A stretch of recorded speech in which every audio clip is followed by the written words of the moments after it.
ಸತ್ಯಜಿತನ ವೃತ್ತಾಂತ. ಅಧ್ಯಾಯ 21. ಓಂ ಗಂ ಗಣಪತಯೇ ನಮಃ. ಓಂ ಗುರುಭ್ಯೋ ನಮಃ. ದೇವೇಂದ್ರನು ತನ್ನೊಡನೆ ಕೆಲವು ದೇವತೆಗಳನ್ನು ಕರೆದುಕೊಂಡು ಭೂಲೋಕಕ್ಕೆ ಬಂದನು. ದೇವೇಂದ್ರನು ದೇವಲೋಕದ ಆನೆಯಾದ ಐರಾವತದ ಮೇಲೆ ಕುಳಿತು ಬಂದನು. ತೋಟಗಾರನು ಹರಿಪೂಜೆಯ ನಿರ್ಮಾಲ್ಯಗಳನ್ನು ತೆಗೆದಿರಲಿಲ್ಲ. ದೇವೇಂದ್ರನು ತನ್ನ ಲೋಕದ ಸ್ತ್ರೀಯರಿಗಾಗಿ ಹೂವುಗಳನ್ನು ಕೊಯ್ಯಲು ದೇವತೆಗಳಿಗೆ ಆಜ್ಞಾಪಿಸಿದನು. ದೇವತೆಗಳು ಪಾರಿಜಾತ ವೃಕ್ಷದ ಬಳಿಗೆ ಹೋಗಲು ನಿರ್ಮಾಲ್ಯವನ್ನು ದಾಟಿ ಹೋಗಬೇಕಾಗಿತ್ತು. ಆದುದರಿಂದ ಅವರಿಗೆ ದೋಷ ತಗುಲಿ ಎಲ್ಲರೂ ಮೇಲೆ ಹಾರುವ ಶಕ್ತಿ ಕಳೆದುಕೊಂಡರು. ಈ ದೃಶ್ಯವನ್ನು ಕಂಡ ಶೂದ್ರನು ಚಿಂತಿಸಿ ದೇವತೆಗಳ ಬಳಿಗೆ ಬಂದು ಅವರಿಗೆಲ್ಲ ನಮಸ್ಕರಿಸಿ, ದೇವತೆಗಳೇ, ನೀವು ನಡೆದುಕೊಂಡ ರೀತಿ ಸರಿಯೇ. ಪರಮಾತ್ಮನ ಪೂಜೆಗಾಗಿ ನಾನು ಈ ತೋಟವನ್ನು ನಿರ್ಮಿಸಿದೆನು. ಆದರೆ ಹೂಗಳನ್ನು ಕೇವಲ ದೇವಲೋಕದ ಸ್ತ್ರೀಯರ ಸಲುವಾಗಿ ಅದನ್ನು ಅಪಹರಿಸಿದಿರಿ. ಇದರ ಫಲವೇ ನೀವು ಗಗನಗಾಮಿ ಶಕ್ತಿಯನ್ನು ಕಳೆದುಕೊಳ್ಳಬೇಕಾಗಿದೆ ಎಂದನು. ತೋಟಗಾರ ಸತ್ಯಜಿತನು ಹೇಳಿದ ಮಾತುಗಳನ್ನಾಲಿಸಿದ ದೇವೇಂದ್ರನು ಅವನ ಮುಂದೆ ಬಂದು ನಿಂತು, ಅಯ್ಯ ತೋಟಗಾರ, ನಮ್ಮದು ಅಪರಾಧವಾಗಿದೆ. ನಾನೇ ಇವರ ಒಡೆಯ ಇಂದ್ರ. ಒಂದು ತಪ್ಪು ಆಗಿಹೋಯಿತು.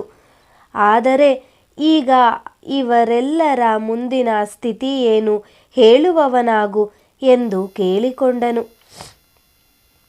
ಇಂದ್ರನು ತೋಟಗಾರನೊಡನೆ ಮಾತನಾಡಲು ಬಂದು ವಿಷ್ಣು ಪೂಜಾ ನಿರ್ಮಾಲ್ಯವನ್ನು ಕಾಲಿಗೆ ಸೋಕಿಸಿಕೊಂಡದ್ದರಿಂದ ಅವನಿಗೂ ಸುರಲೋಕ ಸೇರಲು ಆಗದಾಯಿತು. ತೋಟಗಾರನು ಏನೊಂದೂ ಮಾತನಾಡದೆ ಮನೆಗೆ ಹೊರಟು ಹೋದನು. ದೇವತೆಗಳಿಗೆ ಬೇರೆ ದಾರಿ ಕಾಣದೆ ಅಲ್ಲಿಯೇ ಉಳಿದರು. ಭೂಲೋಕದ ಆಹಾರವು ಸ್ವೀಕಾರವಿಲ್ಲದೆ ಹಸಿವಿನಿಂದ ಕಂಗೆಟ್ಟರು. ವಾರ ಒಂದು ಉರುಳಿತು. ಅಮೃತವೂ ಇಲ್ಲದೆ ಪರಿತಪಿಸುವಂತಾಯಿತು. ಒಬ್ಬೊಬ್ಬರ ಶರೀರವು ಬಿಸಿಯಾಗಿ ಮೈತಾಪ ಹೊಂದಿತು. ತೋಟಗಾರನು ಬಂದು ಅವರ ಸ್ಥಿತಿ ನೋಡಿ ಮರುಗಿ ಕಡೆಗೆ ವಿಷ್ಣು ಪೂಜಾ ನಿರ್ಮಾಲ್ಯವನ್ನು ನೀರಿನಿಂದ ತೊಳೆದು ಶುದ್ಧಿ ಮಾಡಿದನು. ದೇವತೆಗಳೊಂದಿಗೆ ತಾನು ಉಪವಾಸ ಕೈಗೊಂಡನು. ಸುರಲೋಕದಲ್ಲಿ ದೇವೇಂದ್ರಾದಿಗಳು ವಾರವಾದರೂ ಬರದದ್ದನ್ನು ಕಂಡು ಸ್ತ್ರೀಯರು ಕಂಗೆಟ್ಟರು. ಉಳಿದ ದೇವತೆಗಳನ್ನು ಭೂಲೋಕಕ್ಕೆ ಕಳಿಸಿದರು.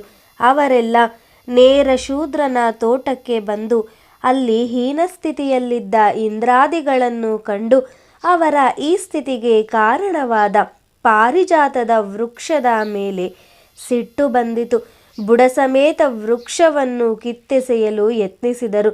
ಎಷ್ಟೇ ಪ್ರಯತ್ನಿಸಿದರೂ ವೃಕ್ಷವು ಅಲ್ಲಾಡಲಿಲ್ಲ. ಆಗ ಆ ಮಾರ್ಗದಲ್ಲಿ ಬಂದ ನಾರದರು ದೇವತೆಗಳ ಸ್ಥಿತಿಯನ್ನು ಕಂಡು ಅವರಿಗೊದಗಿದ ವಿಪತ್ತನ್ನು ದೂರ ಮಾಡಲು ಕೆಲವು ದೇವತೆಗಳೊಡನೆ ವಿಷ್ಣು ಲೋಕಕ್ಕೆ ಹೋದರು.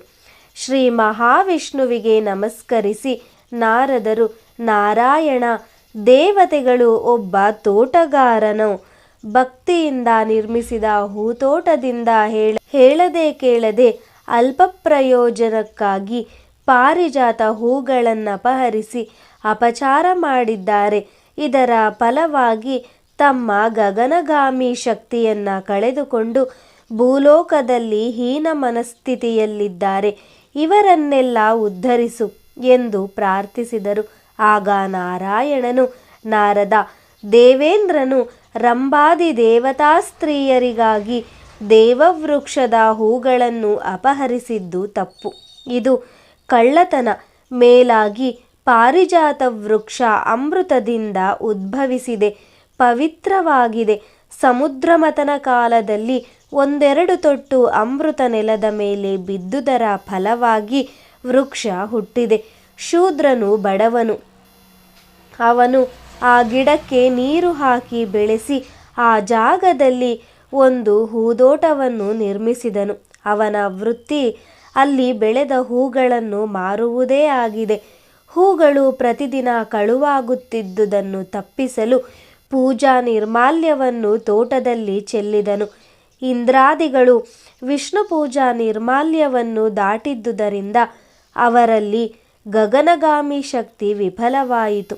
ಆದ್ದರಿಂದ ನಿನಗೆ ಅರಿವಾಗಿರಬಹುದು. ಏನೆಂದರೆ, ಅರಿತೋ ಅರಿಯದೆಯೋ ನನಗೆ ಭಕ್ತಿಯಿಂದ ಅರ್ಪಿಸಿದ ಫಲಪುಷ್ಪ ಗಂಧಾದಿ ನಿರ್ಮಾಲ್ಯವನ್ನು ಹಾಗೂ ನನಗೆ ಅಭಿಷೇಕ ಮಾಡಿದ ಜಲವನ್ನು ದಾಟುವವನು ಅಥವಾ ತುಳಿದವನು ಕಾಲಿನ ಶಕ್ತಿ ಕಳೆದುಕೊಳ್ಳುವನು. ಇನ್ನು ಈ ಸ್ಥಿತಿಗೀಡಾದ ದೇವತೆಗಳನ್ನು ಕಂಡು ಮರುಗಿ ತೋಟಗಾರ ನಿರ್ಮಾಲ್ಯವನ್ನು ತೊಳೆದು ಹಾಕಿದನು. ಆದರೆ ಇಂದ್ರಾದಿಗಳು ಈಗಾಗಲೇ ನಿರ್ಮಾಲ್ಯವನ್ನು ತೊಳೆದುದರಿಂದ ಕುಂಟರಾಗಿ ಅನ್ನಾಹಾರಗಳಿಲ್ಲದೆ ಭೂಲೋಕದಲ್ಲಿಯೇ ಇರಬೇಕಾಯಿತು. ಅವರ ಸ್ಥಿತಿಯನ್ನು ಕಂಡು ಶೂದ್ರನು ತಾನೂ ಉಪವಾಸ ಕೈಗೊಂಡಿದ್ದಾನೆ. ಈ ದಿನ ಆಷಾಢ ಶುಕ್ಲ ಏಕಾದಶಿ, ಮಹಾಪವಿತ್ರ ದಿನ. ಈ ದಿನ ಶೂದ್ರನು ನನ್ನನ್ನು ಶ್ರದ್ಧಾ ಭಕ್ತಿಗಳಿಂದ ಪೂಜಿಸಿ ಅಷ್ಟಾಕ್ಷರಿ ಮಂತ್ರವನ್ನು ಜಪಿಸಿ ಇಡೀ ರಾತ್ರಿ ಎದ್ದಿದ್ದರೆ ನಾನು ಅವನಿಗೆ ಒಲಿಯುವೆನು. ಬಳಿಕ ದೇವತೆಗಳು ಸುರಲೋಕಕ್ಕೆ ಹೋಗಲು ಸಾಧ್ಯವಾಗುವಂತಾಗುತ್ತದೆ. ಈಗ ನೀನು ಅದಕ್ಕೆ ವ್ಯವಸ್ಥೆ ಮಾಡು ಎಂದು ಹೇಳಿದನು. ನಾರದನು ನಾರಾಯಣನಿಂದ ಅನುಗ್ರಹಿತನಾಗಿ ದೇವತೆಗಳೊಡನೆ ಭೂಲೋಕಕ್ಕೆ ಬಂದನು. ಅಲ್ಲಿ ತೋಟದಲ್ಲಿ ಇಂದ್ರಾದಿಗಳು ಉಪವಾಸದಿಂದ ಮೂರ್ಛಿತರಾಗಿ ಬಿದ್ದಿದ್ದರು. ನಾರಾಯಣನು ತಿಳಿಸಿದ್ದುದನ್ನು ನಾರದನು ಶೂದ್ರನಿಗೆ ನಿವೇದಿಸಿ ಅವನು ಪೂಜೆ ಕೈಗೊಳ್ಳುವಂತೆ ಮಾಡಿದರು ಎಂಬಲ್ಲಿಗೆ ಸತ್ಯಜಿತನ ವೃತ್ತಾಂತ ಎಂಬ 21ನೆಯ ಅಧ್ಯಾಯವು ಸಂಪೂರ್ಣವಾಯಿತು.